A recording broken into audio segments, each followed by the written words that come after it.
Welcome to this Apploye tutorial. In this video, you'll learn how to use the activity settings to manage your team's activity tracking with confidence. Start by opening Settings and selecting Activity. This is where you control how activity tracking works across your organization. You can enable or disable screenshot tracking and adjust how often screenshots are taken. Options like blur effect, delete screenshot, instant screenshot permission, and screenshot notifications are also available, each with a short explanation right below the setting. Beyond screenshots, you can manage app usage tracking, URL tracking, and overall activity monitoring. Any of these features can be turned off for the entire organization whenever needed. In the idle time settings, you decide how Apploye handles idle time. Choose Never if you don't want idle time tracked at all.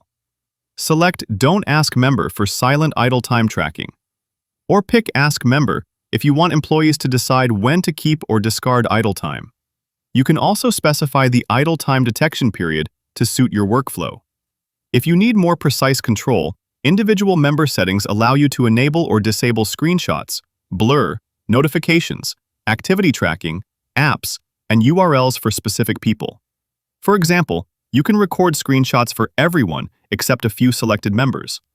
That's the overview of activity settings in Apploye. If you need any additional help, feel free to reach out to Apploye support.